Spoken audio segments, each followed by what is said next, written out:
Greetings, brothers and sisters. Hello and welcome back to Eva's House of Spirit. I'm Eva, for those of you who don't know. And today I'm going to share a video with you where I tell you about 5 really crazy, like spiritual or paranormal sort of experiences that I've had. It's not exactly a top 5, but within this list that I'm going to share with you, I'm going to rank these, I'm going to count them down from 5 to 1 within this cluster of stories. These are not like the best, top 5 stories of experiences I've ever had, but within this cluster, I'm going to rank them from like the, not as great, although it is pretty still great, to like the greatest out of these stories. And I know that there are some who may watch this who may not agree necessarily that these are paranormal or spiritual experiences, and that's totally 100% fine. I'm not here to be like, it is, and you have to agree with me. No, I have my beliefs about these experiences that I've had firsthand, and you may or may not agree with me. I'm just here to share with you what happened, and maybe you'll find it entertaining, interesting, and or maybe pretty cool. I don't know. Maybe it's something you want to watch. So for those of you who enjoy sharing stories of experiences, in the realm of the sort of metaphysical, supernatural, paranormal sort of stuff, spiritual sort of stuff, I thought this might be something that you all might enjoy.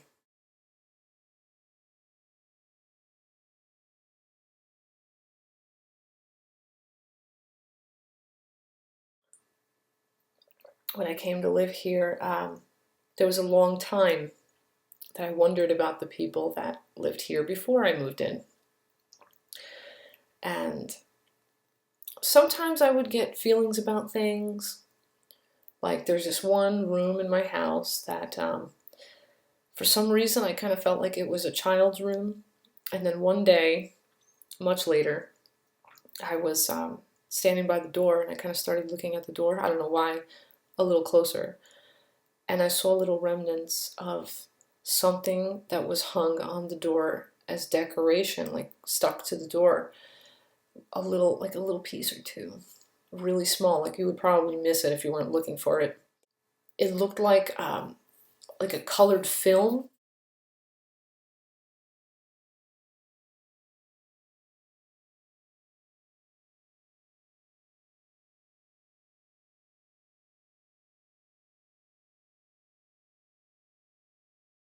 So anyway, yeah, I kind of had this feeling that like, okay, that was a children's room, but I still was wondering like who lived in this house, who lived in this house. And then one day I found this little tiny album with only a few pictures in it. But it's almost like it wasn't enough. Like I still wanted to know more. So time passed, more time passed, a good amount of time. And then I was cleaning out the garage and I came across this box where it was like a whole slew of family photos from the people that used to live here. A whole slew. And it really filled in a lot of sort of questions that I had, even though they're just photos, photos can't really directly speak to you, but images can say so much, you know what I mean? And seeing all these photos, it just really painted a greater picture than I had had. So I was talking to others and, some people said, oh, you should contact the family. And I was like, no. I didn't think that was right to do, because I had also learned, sort of before the pictures surfaced, I had learned, when I found the first group of pictures, I had learned from speaking with neighbors that the woman who used to live here with her family, the wife, the mom, she had passed away. Not here in the house, but she had passed away, and of course her husband had later gone on to remarry, and I kind of felt like just contacting these people about these pictures that she was all in. I thought that might rip open some wounds that they might not be ready to deal with. I didn't feel that that was right. And then someone else said, oh, I should just throw them away. But I didn't think that was right either. Because to me, they're not my memories, sure, but they're someone's memories. And I didn't feel that it would be correct to just throw someone's memories in the garbage. So I said, no, I'm going to keep them. I'm going to keep them in a box. Maybe one day, if someone from their family comes and rings the doorbell and says, hey, did you ever find any photos? Or I think we might have left something behind. As long as they could verify that they were indeed part of that family, I would say, yes, I have something for you. And I would give them the box of photos. When they're ready, I feel they will come to me. And I've thought about, what would I do if I was ever going to move out of this house? Well, I decided that if I ever had to leave, I wouldn't leave the pictures behind, because I couldn't trust the new occupants of the house to take care of the pictures. So what I would do is I would take the pictures with me, and I would leave my email address with the new occupant, and I would say, if someone ever comes to you looking for something left behind, asking about something, give them my email address and tell them to contact me.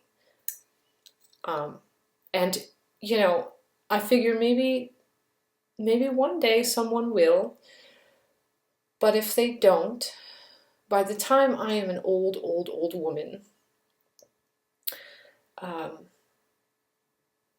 man who,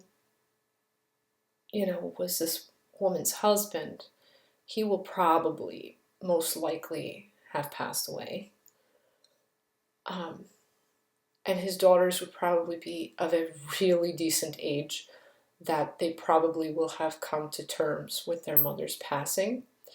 So if the time comes and I get really old and no one's claimed the pictures, I will probably just draw up a will, maybe, and maybe I'll change my mind, I don't know, and figure out something better, but maybe I'll make a will and just have the photos, sent to that family. That family can be contacted, because I can't think of another scenario without, I don't want to encroach on their situation, but I can't think of what to do if I were to die. How could I know that the pictures would be kept and would be there? Would that there would be a way for the family to retrieve those? I don't know. It's a whole situation. I'm still thinking of, how will I play this out? Should I ever leave here, or should something ever change? Should I ever die? I have to think of what would happen, because I sort of feel like the keeper of the pictures. Now, some of you at this point in the story may be like, so how is that a spiritual experience? How is that paranormal? How is that, metaphysical? Well, I don't feel that that woman's spirit is haunting this house. I really don't. I feel like her spirit is at peace. I feel like her spirit is probably closer to her family. But I do feel like the house, has gathered a sort of energy from their being here. And a part of the love and a part of their connection still lingers. There was a time that this house was so, so, so full of love. Oh my God, it makes me want to cry. This house was so full of love. But I think it's still here, that energy. There's like a spirit that the house sort of acquires, you know, buildings, places acquire. And it's kind of like it goes right along with that whole stone tape theory that a lot of paranormal investigators believe in, you know, that places can sort of absorb energies, vibrations, memories. But it goes beyond just like how people explain residual hauntings being repetitions of a moment in time. I think there is actually like almost like a soul that the house or the place gathers based on what has happened there. It's almost like little bits of energy that's sort of bled off from the inhabitants of that place or the people that go there a lot. And so I feel that somehow my desire to know about these people, maybe the house sort of picked up on that, and I was sort of led, you know, to find the photos, to sort of learn about what had happened. I also believe that even though the woman who used to live here, maybe there's a part of her that's sort of connected with the house that she had so much, had so many happy memories in, and I almost feel like she kind of was a part of my discovery of the photos.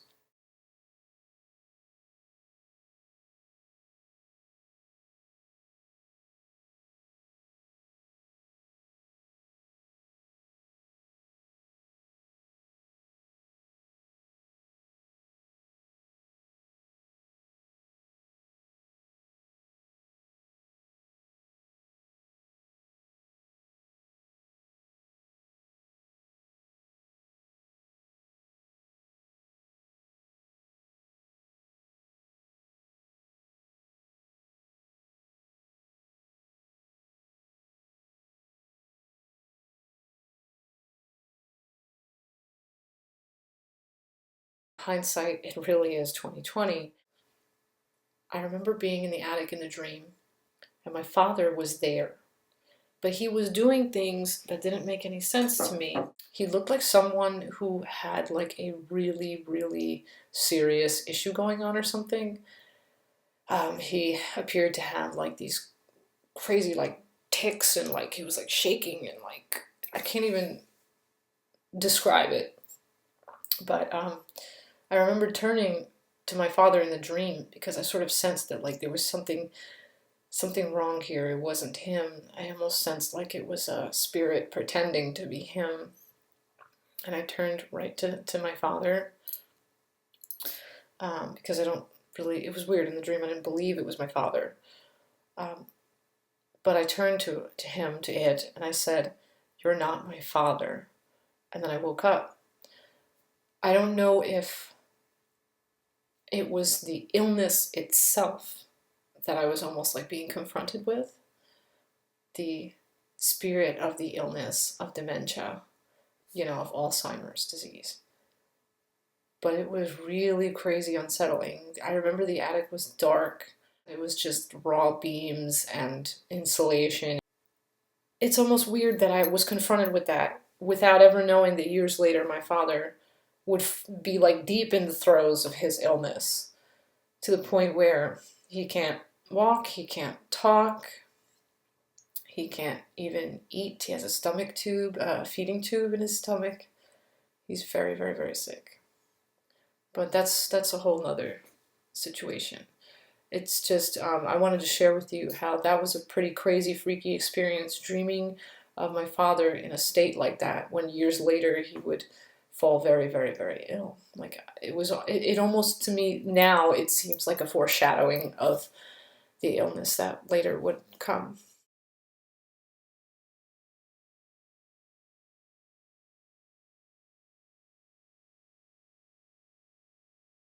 I don't know if I told this story on my channel previously. I don't think I did. I might have. I don't think I did. I was driving my car, and I was following my husband.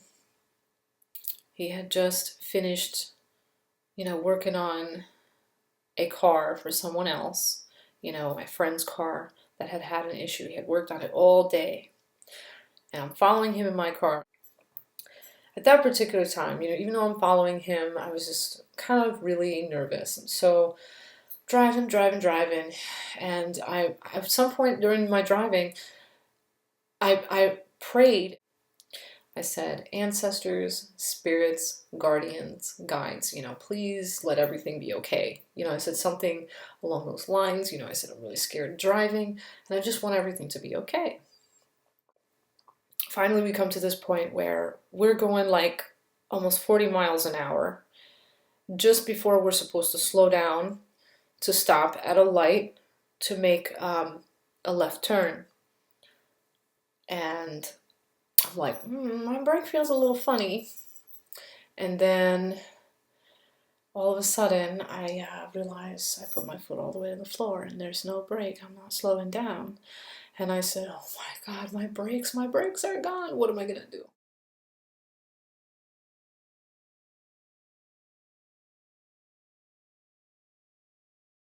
So my first instinct was to start pulling up my e-brake, but I didn't have time. And I remember thinking to myself, I am not going to stop this car in time. And my second immediate thought was, I cannot hit the car that he has spent all day working on. No, it just was not an option. Like, I couldn't let that happen. So I just remember turning the wheel. I remembered time suddenly slowed down. It was so weird. It was like moving through molasses. I don't know if any of you have ever had that happen to you, where in your real life you feel like those movie representations of like when events go in slow-mo, and it's like sort of to build the suspense. It happened. I remember time feeling very slow. I remember as my car is sailing past the other car, I felt for some reason like there was more than just his car, the car he was in. I felt like there were other cars for some reason, but later he swore it was only him in front of me. But I remember sailing past the car. I remember thinking, okay, I've cleared the cars, because I thought there were more than one than just that car. And then my car continues shooting forward. And again, it was still like that slow feeling. I look up, finally, to like see like, where am I headed? And all I see is pure blackness. And I see like a sign pole. And it was really weird. I had no idea if I was going to stop the car. I had no idea if I was going to keep going. I had no idea if I was going to sail clean off the road. I had no idea if I was going to crash head on into somebody. I didn't know what the hell was going on. But it was this weird feeling of calm that suddenly came over me. And I just tucked my chin into my chest and I pulled that e-brake as hard as I could. And the car finally stopped. And then finally I look up and I realize like I'm on a traffic island. I stopped the car on a traffic island. And then I was shaking, of course. I was like, oh, after the fact. But in the moment, I didn't feel afraid. It was really weird. And I stick my head out the window and I look back, and there is Louis. He had thrown the car he was in into park, and he was running to my car. And I just like grabbed, a cigarette, and I like lit it, and I was smoking it, and I was just like shaking. And I was like, oh my God. And he comes up to the car. He's like, what the hell happened? You sailed past me. He's like, what? And I said, I lost my brakes. And of course, I flattened the sign and all that, and I wasn't given a ticket because it wasn't my fault. All the cops put their feet on my pedal because they obviously didn't believe the story coming out of my mouth that I lost my brakes. But then they realized I really wasn't lying. I totally lost my brakes. But I got no ticket, nothing, no damage, no other cars were damaged. And I didn't know until later when I looked at the road, from where I was on the traffic island back to where I had been. And I also spoke to Louis about it, and he told me that I had gone around his car into oncoming and back again. If there had been any cars, any cars coming when I had to go into oncoming, Oh my God, it would have been so bad. What's weird is, as I steered this car, it was like I was on autopilot. I don't remember actually like looking at the road or controlling the car specifically with plans in mind, other than when I initially turned the car to go around the car that Louis was in. I do believe that that my helpful spirits, my guardians, my guides, my ancestors were definitely with me. I felt that prayer was so heard and so answered.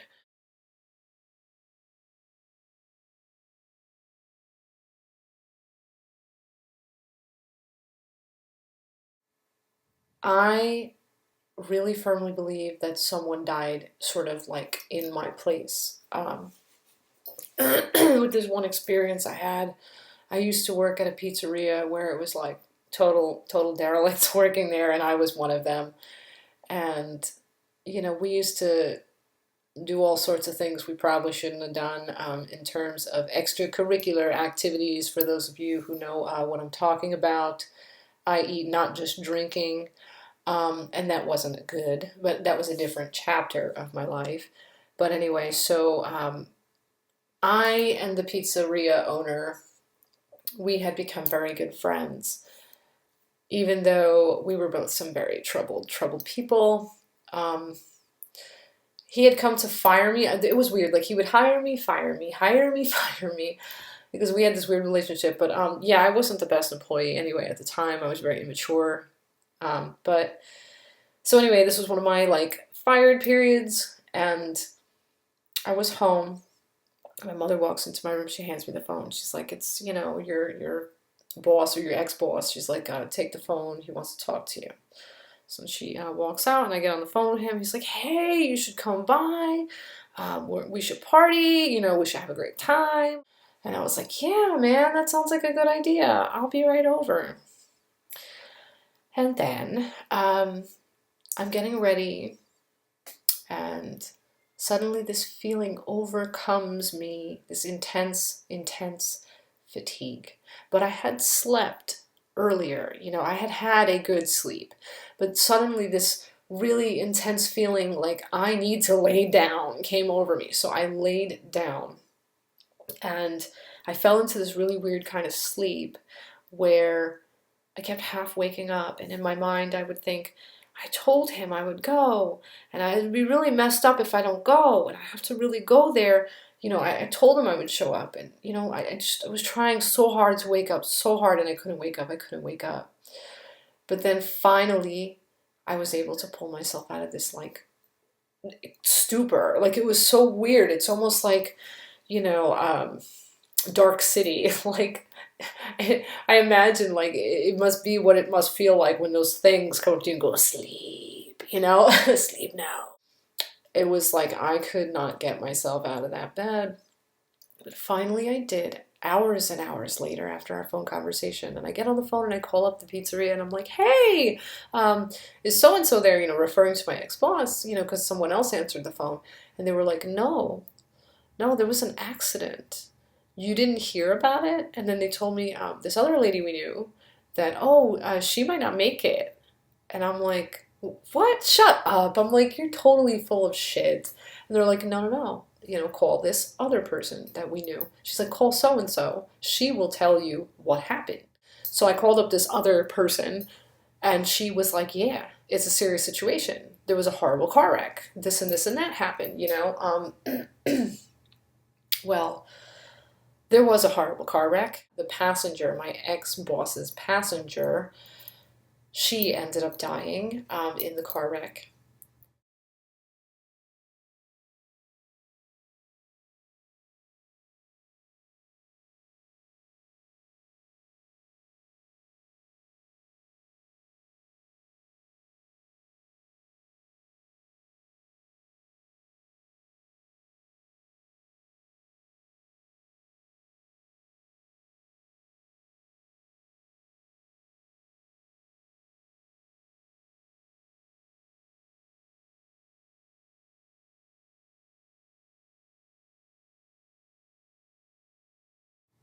It was really, really crazy. I feel like something, someone, some force Maybe it was an ancestor, maybe it was a guardian, maybe it was a guide, maybe it was divinity, maybe it was something else. I don't know what it was. But I do believe that something made me lay in that bed. Like, get down, sleep. It would not let me get out of the bed because I was not supposed to get into that car.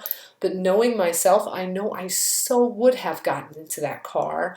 And there's probably a good chance that I would have been sitting in the seat that that poor woman was sitting in when she passed away. So I probably would have passed away instead. And it really breaks my heart, and it's really a fucked up situation. And I can't even find words really, but it is a really fucking weird situation when you feel like someone else died in place of you. It is a fucked up feeling, and I hope none of you ever have a feeling like that, or an impression like that, or a situation like that, because it's fucked up.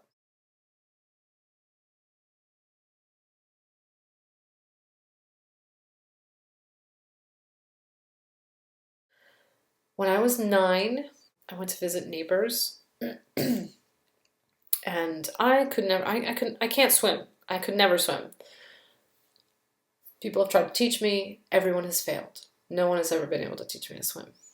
But I went to my neighbor's house. I used to play with the children my neighbor's children. I used to play with them.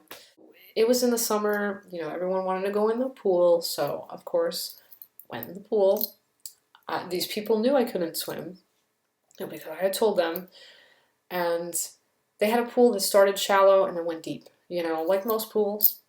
Well, I was hanging onto the wall, and I sort of walked myself out into the in-between part. And I'm hanging on sort of like this, with my arms kind of like resting on the walls behind me. And somebody splashed, and the water had made the ledge behind me very wet, They just made such a big splash. And then I slipped off the wall, and I just remember water going, like I just sank down beneath the water, and the water just rushed up my nose. It was burning so bad from the chlorine. And it was weird. Like, I'm flailing for a second, and then I hear this voice, clear as a bell, in my head. Trust me, I don't hear voices. I'm not clairaudient. I have never had times where I've heard just voices in my head for any other reason. But I heard this voice, like audibly I heard this voice. It wasn't really male or female, it was just a voice. Like, you couldn't really discern which it was. And it just said to me, and I've never heard this voice before or since, but this voice just said to me, matter-of-factly, straight up, you're still close enough to the surface. Reach up, save yourself. And of course, I'm just, ugh. So I just did what I was told, because you want to live, right? It's telling me, reach up, save yourself. So I just did. I shot my arm up, and the thing told me the truth. Of course, I must have not sank all the way down yet, because if I was standing on the bottom of that pool, in the middle of the shallow and the deep, I wouldn't have been able to reach, the surface. This must have happened like that, super, super, super quick, because I was probably still in the process of sinking, which is pretty quickly. So when it told me, you're still close enough to the surface, reach up, save yourself, I just, and I remember just feeling like, oh my God, my nose, because it was on fire from the chlorine. And I was scared, but I was relieved that I was not drowned, and I just walked myself back to the shallow, and I got out of the pool because I was just so freaked out. And I remember telling the parents, did you see what just happened? And they were like, no, what just happened? And I told them, I almost drowned. And I said, didn't you guys notice? And they were like, oh no, we just forgot you couldn't swim. And I remember as a 9-year-old thinking to myself, okay, you forgot I didn't know how to swim. What would you have told my parents if I had died in your pool? That was the thought that went through my 9-year-old head. But luckily, there was that voice that intercession that happened. I feel it was a valid experience. It was audible as I can hear myself speaking to you now, and it was like just insane. I've not before or since had anything like that, but that was just like holy shit. So these are 5 crazy spiritual, paranormal, metaphysical sort of experiences that I feel that I've had. I've had them, but I feel that they're spiritual, metaphysical, paranormal, etc. And I would love to hear from you all. If you have any stories you'd like to share, I would love to hear you do VRs to this. Maybe you could do 5, maybe you could just do 1. Like, you know, you don't have to have a whole bunch. Maybe you have way more than me, maybe you have way less than me. It doesn't matter how many, but I would so love to hear from you. So if you want to do a VR, I welcome that. If you don't want to do a VR, that's cool too. I welcome you to comment below. I would love to hear any kind of crazy, wild stories you've had. So with that said, you know, blessed be an Ashe. Until next time, until our next exchange, you stay awesome. And bye-bye for now.